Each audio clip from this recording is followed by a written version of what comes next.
Bahan kuliah hari ini adalah tentang batas wilayah.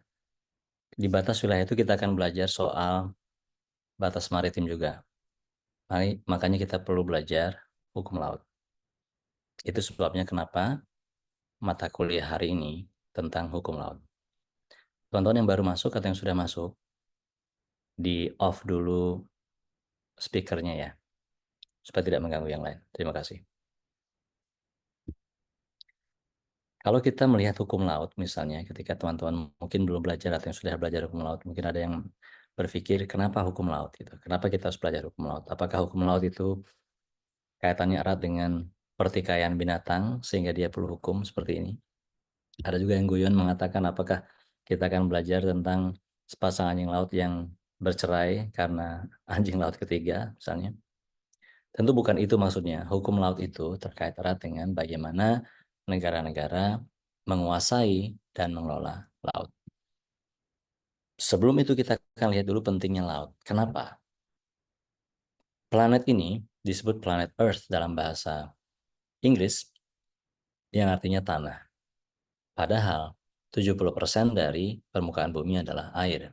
Jadi banyak yang bilang semestinya kita sebut planet ini planet water. Planet air, planet water. Nah, air yang banyak ini tentu dominan ada di laut. Salah satunya adalah Samudra Pasifik misalnya. Jadi seperti yang kita sama-sama tahu, 70% dari permukaan bumi itu adalah laut, dan 50%-nya itu Samudra Pasifik. Teman-teman bisa lihat di sini, laut itu ternyata digunakan untuk banyak hal.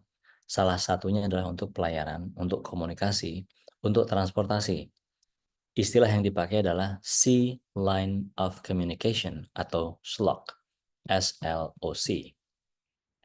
Indonesia termasuk di dalamnya itu jalur pelayaran yang sangat ramai. Nah, kalau kita lihat manfaat yang lain, laut juga digunakan untuk transportasi minyak mentah seperti yang teman-teman lihat di sini. Jadi di sini misalnya ini Selat Malaka hingga dengan Laut Cina Selatan itu dominan transportasi minyak mentah melewati kawasan tersebut. Yang lain lagi misalnya, ada beberapa choke point atau beberapa selat sempit di dunia ini yang menjadi tempat ditransportasinya atau dibawanya oil and petroleum. Misalnya di mana itu? Ada di Panama Canal, terusan Panama, dan seterusnya ada juga di Selat Hormuz, dan yang sangat penting adalah Selat Malaka. Jadi di Indonesia nih di sini. Selat Malaka menjadi sebuah selat sempit yang digunakan oleh berbagai negara untuk perlintasan oil and petroleum. Jadi minyak, gas alam cair dan segala macam itu ditransportasi melalui berbagai macam celah, itu salah satunya Selat Malaka. Jadi kalau teman-teman ditanya, misalnya teman-teman ditanya, apa sih pentingnya Indonesia bagi dunia? Pentingnya salah satunya adalah Indonesia itu memiliki Selat Malaka yang penting sekali untuk transportasi segala macam, tidak hanya minyak dan gas dan bahan bakar, tapi juga yang lain. Jadi seandainya saja misalnya Selat Malaka itu tidak berhasil kita jaga keamanannya, maka dunia bisa lumpuh itu. Karena barang-barang dagangan itu ditransportasi lewat Selat Malaka. Perdagangan lewat laut itu dominan. Teman-teman kalau sekarang punya HP atau punya laptop atau apapun yang dibeli, yang dikonsumsi, yang kalau itu bukan diproduksi dari Indonesia, kemungkinan besar itu sampai ke tangan kita lewat laut. Jangankan laptop, HP, jeruk saja kita sekarang membelinya dari China misalnya. Dan itu berarti sampai ke tangan kita itu lewat laut. Jadi seaborne trade itu penting untuk kelangsungan hidup kita untuk berbagai macam kepentingan. Itu manfaat dari laut. Kalau misalnya terjadi sesuatu di laut, katakan terjadi kecelakaan atau terjadi insiden gitu, maka akan ada kerugian. Kenapa? Karena memang di laut itu digunakan untuk berbagai macam kegiatan, transportasi termasuk utama gitu ya. Kalau terjadi insiden di situ berarti akan terjadi kerugian. Total loss. Ini tonton bisa lihat di sini, jika terjadi kerugian atau loss di masing-masing kawasan ini Indonesia, di kawasan Indonesia atau yang dalam hal ini Laut Cina Selatan atau South China, itu termasuk yang paling besar dampaknya gitu. Jadi bisa dibayangkan sekali lagi kalau kita tidak berhasil menjaga keamanan laut di sekitar kita, maka dunia yang akan mengalami kerugian. Nah, artinya kita sudah tahu tadi bahwa laut itu penting, ya, laut itu penting. Kemudian karena dia penting, maka setiap negara akan berusaha untuk menguasai laut. Nah, penguasaan negara terhadap laut itu nama prinsipnya adalah land dominates the sea. Artinya apa? Karena kita punya daratan, maka kita berhak atas laut. Jadi kewenangan kita atas lautan itu sebenarnya berawal dari kewenangan kita akan daratan. Nah, dari daratan mengklaim laut segitu, mungkin lebih luas lagi, atau lebih luas lagi, atau lebih luas lagi, dan seterusnya. Jadi keinginan menguasai laut bertambah seiring meningkatnya kebutuhan dan kapasitas juga yang bertambah. Kalau dulu kita punya kapal mungkin yang tidak canggih, sekarang kita punya kapal yang canggih, berarti kita bisa menjelajahi laut lebih luas, lebih jauh. Gitu ya. Itu yang juga memotivasi negara-negara ingin memiliki ruang laut yang lebih luas. Indonesia misalnya kalau kita lihat di sini, ini adalah besarnya Indonesia nih, dari Irlandia sampai Kazakhstan, itu habis oleh Indonesia. Dan ada juga, kalau kita tambahin lautnya, itu akan menjadi lebih luas lagi. Gitu. Indonesia bangsa yang luas dalam konteks ini. Tapi pertanyaan sekarang, apakah Indonesia dari dulu sudah punya laut yang seluas itu? Oke, mari kita mulai sekarang melihat agak ke belakang gitu ya. Kalau teman-teman pernah ke Borobudur, teman-teman akan melihat uh, relief ini, relief yang ada kapal ini. Ya, itu artinya apa sih? Itu artinya masyarakat Nusantara ketika itu sudah menggunakan kapal. Berarti sudah merupakan bangsa pelaut. Kan tidak mungkin ada di relief Borobudur kalau kita belum melakukannya misalnya gitu ya. Nah, jadi dan juga sudah dibuktikan ini sudah dirancang ulang kapal ini dan sudah ada sekarang replikanya di Museum Borobudur. Teman-teman bisa lihat di situ kalau memang ada kesempatan datang ke Borobudur sekarang. Kalau belum pernah melihat, kita akan lihat ukuran sebenarnya dari kapal ini dan itu ternyata memang terbukti bermanfaat atau bisa digunakan di laut lepas gitu ya. Nah, artinya apa? Berarti dari dulu kita sudah bangsa pelaut gitu. Sebelum bahkan datangnya mungkin Belanda, belum datangnya Portugis. Karena Borobudur saja dibuatnya jauh sebelum kedatangan para penjajah itu kan itu ya. Dan di saat itu eh, Nusantara sudah membuat reliefnya di Candi Borobudur. Nah, yang menarik adalah walaupun kita merasa atau yakin bahwa laut itu penting, sampai hari ini pengetahuan kita tentang laut itu cukup terbatas. Jadi ini misalnya contoh ini peta yang sering sekali ditunjukkan di dunia ya.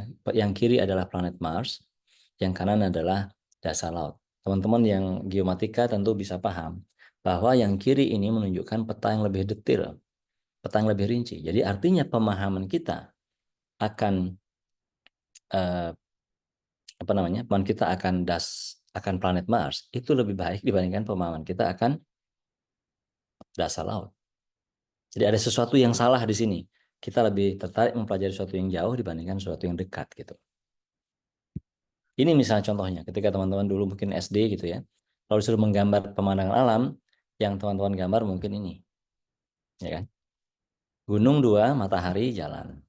Itu artinya apa? Ini tidak salah, tapi artinya dalam imajinasi anak-anak di Indonesia, yang dimaksud dengan alam itu adalah gunung. Laut mungkin tidak ada dalam pikiran mereka. Nah, itu artinya apa? Usaha kita untuk peduli pada laut itu lebih tinggi lagi, perlu lebih tinggi lagi karena dia tidak ada di imajinasi anak-anak Nusantara gitu ya. Jadi benar kata Gene Feldman tadi mengatakan we have better maps of the surface of Mars and the Moon than we do of the bottom of the ocean. Jadi peta yang kita miliki terkait Mars dan bulan itu bahkan lebih bagus dibandingkan peta yang kita miliki terkait dengan dasar samudra gitu. Nah, itu adalah yang terjadi secara umum. Nah, mari kita lihat lagi bagaimana penguasaan negara akan ruang laut itu bermula. Nah, jadi terjadilah di situ, kalau tadi teman-teman masih ingat ada land dominates the sea, itu artinya penguasaan kita akan ruang laut itu bermula dari penguasaan kita akan daratan, maka di situ terjadilah sebenarnya usaha-usaha untuk menguasai lautan secara masif dari masing-masing negara. Maka kan perlu diatur. Nah, sebelum adanya pengaturan itu ada prinsip-prinsip yang dikemukakan gitu. Jadi ini prinsip yang berlaku di zaman Romawi nih. Res communis omnium. Itu artinya bahwa laut itu hak bersama seluruh umat manusia untuk menggunakan laut. Jadi semua boleh menggunakan laut itu. Oke. Semua boleh menggunakan laut dan itu harus bisa dikuasai. Ya, bisa dikuasai. Sedangkan Res nullius mengatakan laut itu tidak ada pemiliknya. Jadi siapapun tidak boleh ada yang memiliki, tidak boleh ada yang mengklaim, dan siapapun boleh menggunakan. Dari yang atas itu bilang kita punya hak, jadi kita harus gunakan dan kita harus kuasai. Yang bawah mengatakan tidak ada pemiliknya, siapapun boleh menguasai.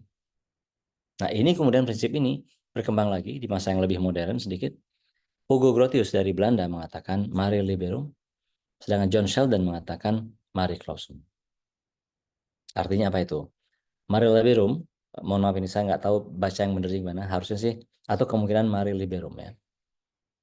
Itu mengatakan bahwa laut itu bebas, nggak boleh ada yang memiliki. Jadi negara tidak boleh menguasai laut tertentu karena dia harus bebas, harus diberikan kepada siapapun yang ingin menggunakan laut. Itu Hugo Grotius. Jadi artinya para orang-orang Eropa dan segala macam itu boleh saja datang kemana saja untuk menguasai laut menggunakan laut. Itu prinsipnya Hugo Grotius. Sedangkan John Sheldon punya prinsip yang beda. Laut itu justru harus dikuasai. Jadi negara-negara itu harus menguasai laut di sekitarnya dan itu bukan laut bebas, tidak boleh dikuasai oleh orang lain yang jauh gitu, menurut John Sheldon. Jadi ini ada dua prinsip yang berbeda. Satunya mengatakan laut bebas, nggak boleh ada dikuasai, nggak perlu ada penguasanya.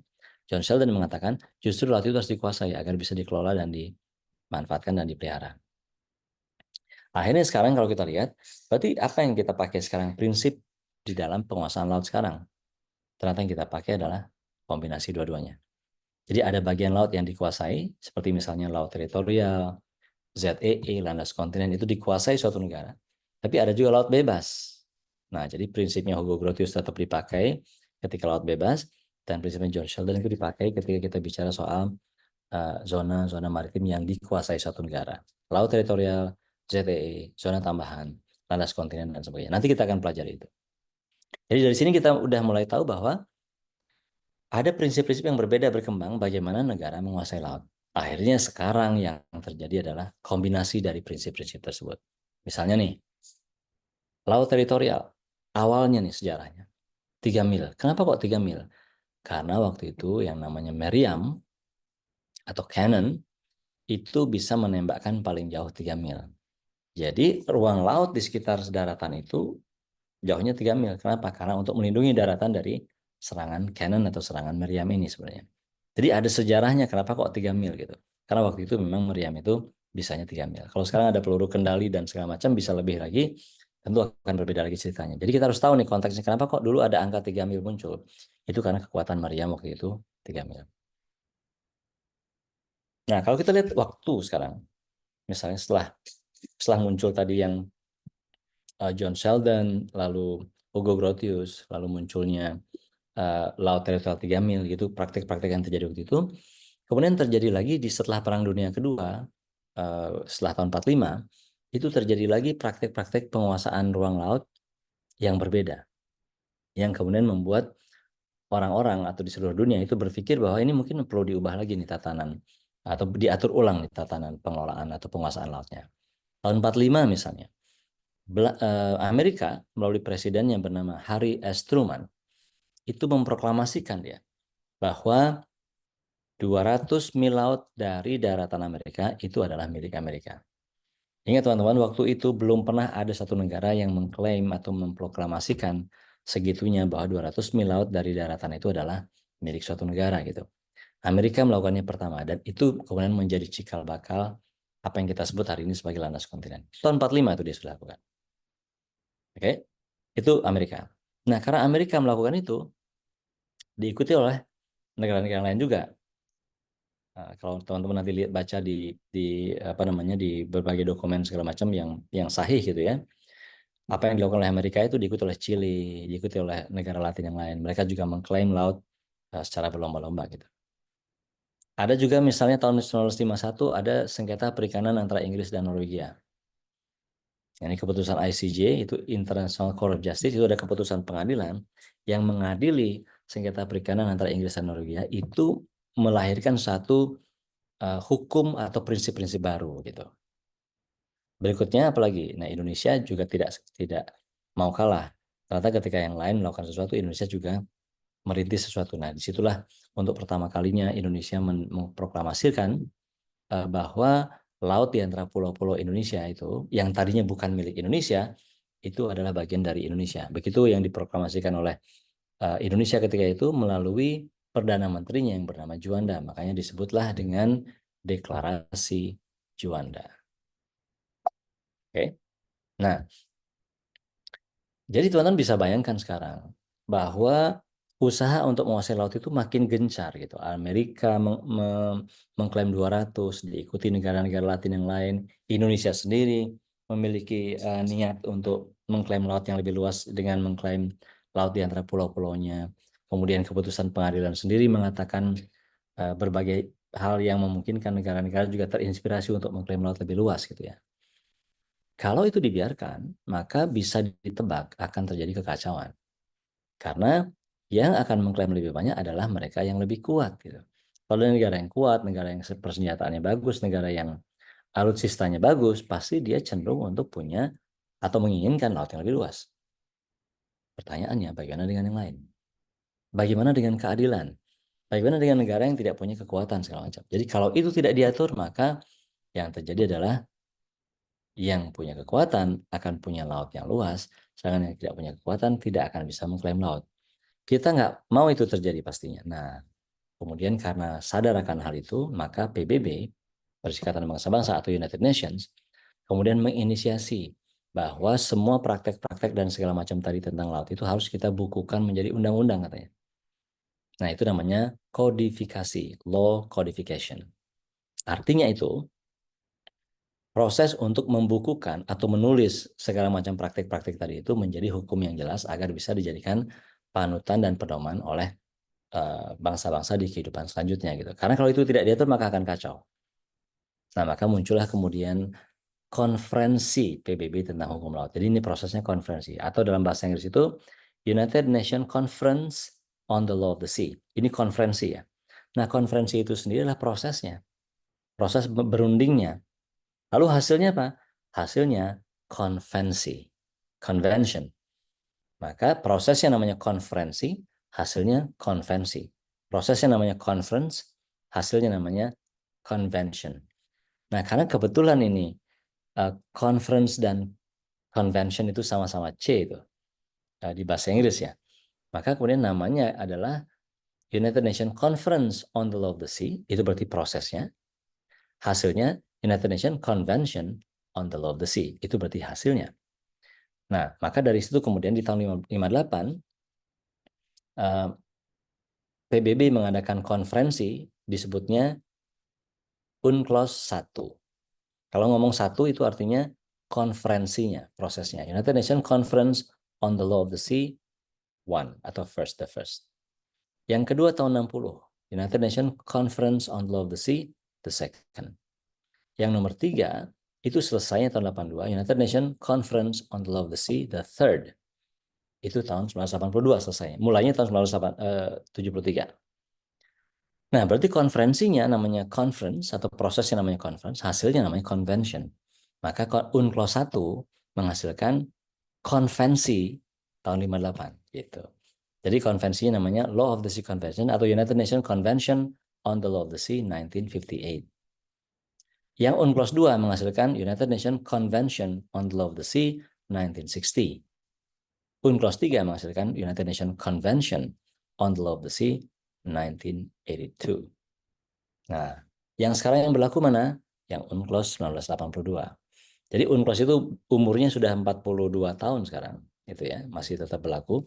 Proses pembuatannya 9 tahun, dari tahun 73 sampai 1982. Nah, dari situ kemudian kalau kita lihat sekarang kita ulang sedikit tadi, bagaimana negara-negara menguasai laut, itu ada sejarahnya tuh. Pertama pasti kekuasaannya mulai dari kekuasaan gereja, religious power. Waktu itu yang paling berkuasa adalah gereja ya di zaman dulu gitu ya. Makanya gereja itu adalah pimpinan agama itu berhak untuk berbagi-bagi laut dan segala macam tuh. Jadi mereka tidak hanya memegang urusan agama, tapi juga urusan hampir semua urusan di kehidupan masyarakat mereka yang menentukan gitu, termasuk pembagian laut ini. Nah, itu pertama tuh, kekuatan gereja. Berikutnya kemudian ada kekuatan armada laut atau maritime power gitu. Seperti misalnya munculnya Spanyol dan Portugis. Ini mereka ada dua bangsa yang besar waktu itu yang mereka bisa membagi-bagi kekuasaan terhadap laut, bayangkan. Spanyol, Portugis kalau udah bagi ini punyaku di sebelah kanan, punyamu sebelah kiri ya. Nggak ada yang protes di zaman itu gitu. Kekuatannya luar biasa. Nah, setelah itu muncul apa? Muncullah klaim sepihak. Karena mulai ada negara-negara yang berkembang, maju, kemudian menjadi kuat seperti Amerika misalnya. Presidennya bahkan kemudian buat proklamasi, tadi sudah saya bahas sedikit. Proklamasi Truman. Nah, diikuti dengan klaim sporadis dari Amerika Latin dan segala macam, termasuk Indonesia gitu ya. Nah, itulah yang kemudian melahirkan, waduh, kalau gini terus nggak bisa nih. Maka adalah proses kodifikasi atau membentuk hukum tertulis. Nah, dengan proses tadi, UNCLOS 1 atau konferensinya menghasilkan UNCLOS Konvensi 1958. UNCLOS 1 atau konferensi 1, konferensi 2, mohon maaf, konferensi 2 menghasilkan konvensi 1960. Konferensi 3 menghasilkan konvensi 1982 yang kita sekarang sebut sebagai UNCLOS 1982 atau Law of the Sea Convention 1982.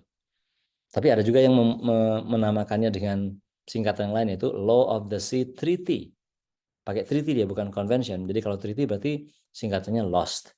Siapa yang punya singkatan itu? Amerika. Dan memang terbukti Amerika sampai hari ini belum meratifikasi atau belum mengakui adanya UNCLOS itu. Padahal dia ikut membuat, dia ikut berunding, dia ikut berdebat. Tapi begitu ketika waktunya meratifikasi istilahnya, Amerika tidak melakukan itu. Jadi sampai hari ini Amerika belum mengakui keberadaan Konvensi PBB tentang Hukum Laut 1982. Oke, mari kita lihat UNCLOS sekarang. Nah, dari sini kita bisa lihat UNCLOS itu menurut Tommy Koh adalah Presiden Konferensi PBB tentang Hukum Laut yang ketiga, yang tonton tadi ngikutin masih ingat ya, UNCLOS yang ketiga itu presidennya atau pemimpinnya itu dari Singapura, namanya Tommy Koh. Ketika undang-undang ini atau konvensi ini disetujui, lalu Tommy Koh membuat tulisan. Dia bilang tulisannya The Constitution of the Ocean. Jadi itu artinya apa? Undang-undang dasarnya laut gitu. Jadi UNCLOS itu saking lengkapnya, Tomiko sampai menyebut itu adalah undang-undang dasarnya laut. Jadi semua ada di situ, semua hal yang terkait sama laut dan kewenangannya dan pengelolaannya itu ada di UNCLOS, kata beliau. Nah, teman-teman sekarang perlu untuk melihat yang baru dari UNCLOS 82 itu tadi, yang dibandingkan dengan UNCLOS yang 60 sama 58 ya. Satu konsep negara kepulauan itu baru muncul di UNCLOS 82. Konsep ZEE juga baru muncul di 82. Sebelumnya negara tidak berhak atas ZEE yang 200 mil laut itu ya. Nah, jadi itu beberapa sumbangan atau hal baru di UNCLOS 1982 yang berbeda dengan UNCLOS sebelumnya gitu ya. Kalau teman mau, bukan kalau mau ya, ini memang harus mau. Coba dicek di situ di link tersebut saya sudah muat di situ link menuju UNCLOS itu sendiri, United Nations Convention on the Law of the Sea. Jadi kalau teman-teman sudah oke, siap untuk belajar, download itu, baca pasal-pasalnya, terutama yang terkait dengan batas maritim seperti yang nanti kita bicarakan. Nah, apa saja yang diatur dalam UNCLOS itu tadi? Salah satu yang diatur adalah ruang laut yang bisa dikuasai atau menjadi hak sebuah negara. Nah, pertama di UNCLOS itu ditentukan juga apa yang namanya garis pangkal atau baselines. Garis pangkal adalah pertemuan antara air dengan daratan ketika air surut, itu bahasa sederhananya ya. Nah, kalau ada air di dalam garis pangkal seperti ini, di dalam teluk namanya perairan pedalaman. Lalu di luar itu, di luar garis pangkal ini, negara ini harus mengukur 12 mil laut teritorial. Lalu 24 mil laut zona tambahan. Lalu 200 mil laut ZEE. Oke, sampai sini kita sudah tahu nih, sudah sering kita dengar. Tapi beginilah sebenarnya aturan main bagaimana sebuah negara itu memiliki atau berhak atas ruang laut. Di luar itu ada nggak lagi nggak? Masih ada lagi. Landas kontinen yang bisa melebihi 200 mil laut. Nah, di luar itu baru kemudian di area ini bukan punya siapa-siapa. Nah, ini termasuk di dalam apa yang ditawarkan oleh Hugo Grotius tadi, bahwa ruang laut itu ada yang bebas, termasuk air lautnya juga, laut bebas. Jadi di luar 200 mil laut, di luar itu adalah laut bebas. Nah, kita harus paham di sini mana yang namanya kedaulatan atau sovereignty, mana yang namanya hak berdaulat atau sovereign rights. Jadi daratan plus 12 mil laut itu adalah sovereignty. Di luar itu bukan sovereignty atau bukan kedaulatan lagi namanya. Itu namanya hak berdaulat, sovereign rights. Oke, nah di dalam UNCLOS itu teman-teman sekalian, ingat ya, minggu depan akan saya tanya siapa yang sudah mendownload UNCLOS ya di link yang tadi saya kasih. Di depan itu ada preamble atau pendahuluan. Bab satunya pendahuluan, ada laut teritorial dan zona tambahan, lanjut dengan syarat untuk navigasi internasional, negara kepulauan itu seperti apa, zona ekonomi eksklusif itu gimana, landas kontinen itu apa, laut bebas itu gimana, rezim pulau itu seperti apa. Diatur dari bab 1 hingga bab 8. Lanjut lagi bab 9 tentang laut tertutup dan setengah tertutup. Seperti di Laut Cina Selatan misalnya, itu kan umumnya daratan dikelilingi lautan ya. Ini ada lautan dikelilingi daratan itu kalau di Laut Cina Selatan itu. Itu ada pengaturannya sendiri. Ada juga hak akses landlocked state ke dan dari laut dan kebebasan berlayar. Jadi kalau teman-teman bayangkan, yang namanya negara nggak punya laut itu ada cukup banyak ya. Misalnya apa? Laos, ada Swiss. Gitu. Nah mereka itu namanya landlocked state. Negara yang terkunci di dalam daratan, tidak punya akses terhadap laut. Bahkan itu pun ternyata diberikan hak akses oleh UNCLOS gitu. Nomor 11 itu ada namanya kawasan. Kawasan itu adalah ruang dasar laut yang bukan merupakan milik satu negara. Seperti yang kalian lihat tadi itu di the area itu ya. Namanya dalam bahasa Indonesia the area atau bahasa Indonesia kita sebutnya kawasan. Jadi dasar laut di luar alas kontinen yang tidak dimiliki satu negara itu namanya kawasan. Kemudian bab 12 mengatur perlindungan dan pemeliharaan lingkungan laut. Bagaimana melakukan penelitian ilmiah kelautan, bagaimana pengembangan dan transfer teknologi kelautannya gimana. Penyelesaian sengketa, kalau ada sengketa seperti apa, aturan umum dan kemudian aturan akhir atau final. Itulah bab-bab yang ada di UNCLOS yang kalau teman-teman nanti menghadapi satu isu atau suatu kasus gitu, teman-teman harus ingat ini nih, di bab berapa itu diatur. Misalnya contohnya, ada orang melakukan illegal fishing gitu, melanggar batas gitu misalnya. Itu pasal berapa ya di UNCLOS itu yang paling cocok gitu. Teman-teman harus bisa melihat itu. Nah, jadi intinya kalau sebuah negara itu ingin hukum internasional itu seperti UNCLOS ini misalnya menjadi bagian dari hukum nasionalnya, maka harus ada proses namanya ratifikasi. Jadi UNCLOS itu sudah terbentuk satu sistem hukum yang baik. Kalau Indonesia ingin bahwa UNCLOS itu perlu diterapkan di Indonesia, maka dia harus melalui proses, yaitu namanya ratifikasi. Jadi akan diminta negara untuk melakukan pengakuan terhadap UNCLOS itu, kan gitu ya. Dan kemudian setelah diakui, diterapkan di hukum nasional. Jadi kalau kita sudah mengakui UNCLOS, artinya semua hukum yang kita punya di nasional, itu nggak boleh bertentangan dengan hukum internasional atau UNCLOS itu sendiri. Nah, nama prosesnya lagi-lagi ratifikasi. Oke, ini adalah slide terakhir nih. Tadi mungkin ada yang kaget gitu, kenapa sih kita belajar hukum laut itu untuk apa gitu ya. Nah, sekarang kita lihat dulu. Kalau kita ngomong tentang batas gitu ya. Nah, batas itu berarti kan adalah ada tumpang tindih dulu antara zona maritim yang dimiliki negara A dan negara B. Kalau udah tumpang tindih, maka kemudian dibuatlah batasnya. Nah, bagaimana membuat batas itu ada di UNCLOS ini. Nah, ini salah satu contoh saja. Ini sebenarnya bukan UNCLOS, tapi ini adalah perjanjian antara Indonesia dengan Vietnam. Saya hanya ingin menunjukkan bahwa betapa produk hukum ini erat sekali kaitannya dengan geodesi gitu atau geomatika. Contoh nih, artikel 1, pasal 1. Ini adalah tentang batas maritim antara Indonesia dengan Vietnam. Tulisannya begini, the boundary between the Indonesian and the Vietnamese continental shelf is defined by the straight line connecting the following points specified by coordinates and in the sequence given below.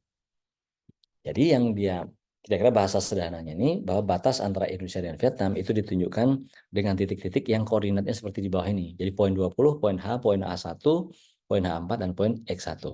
Koordinatnya lintang bujurnya ada gitu. Dan seterusnya nih. Nah, jadi kalau kita baca ini dua artikel ini aja atau dua pasal ini, kita akan lihat betapa banyaknya istilah-istilah geodesi di situ. Straight lines, apa itu garis lurus? Coordinates, apa itu coordinates? Longitude, latitude, apa itu lintang, apa itu bujur? Apa itu garis geodesic, geodetic lines? Apa itu geographical coordinates? Apa itu World Geodetic System atau WGS 84? dan apa itu chart misalnya. Jadi bayangkan ini baru satu halaman, hanya 2 pasal. Ketika kita bicara soal hukum, kita melihat ada banyak sekali istilah-istilah teknis yang mungkin hanya dimengerti oleh kita orang geodesi geomatika gitu. Nah, berarti sekarang pemahamannya berarti adalah kalau kita ingin atau kalau kita ingin Indonesia ini mengimplementasikan hukum laut dengan baik, berarti perlu ada orang teknis di situ. Perlu ada orang geodesi geomatika di situ untuk bisa memberikan pemahaman. Sebenarnya yang dimaksud pasal ini apa? Gitu ya. Nah, lagi-lagi ini adalah slide terakhir, tapi teman-teman semoga bisa mengerti bahwa hukum laut itu penting. Penting untuk mengetahui sampai di mana sebuah negara punya hak maritim.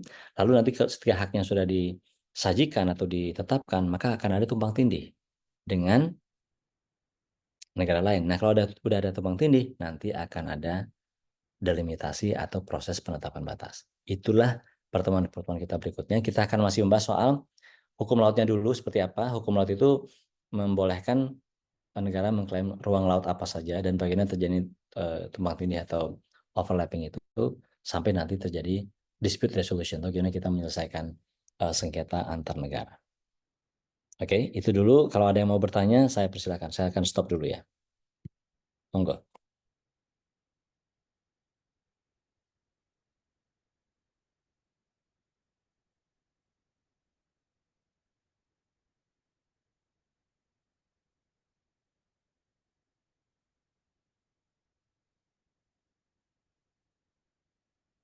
Alright. Yang jelas ini sudah kita rekam. Nanti akan saya sampaikan rekamannya kepada teman-teman untuk dipelajari. Jika ada pertanyaan, boleh langsung tanya di grup atau tanya japri ke saya gitu ya. Karena sekarang juga sudah cukup malam, ini saya akan akhiri kelas ini di sini dan kita akan ketemu lagi minggu depan. Terima kasih semuanya. Selamat sore. Sore, Pak. Terima kasih, Pak. Terima kasih, Pak. Terima kasih. Iya, Pak.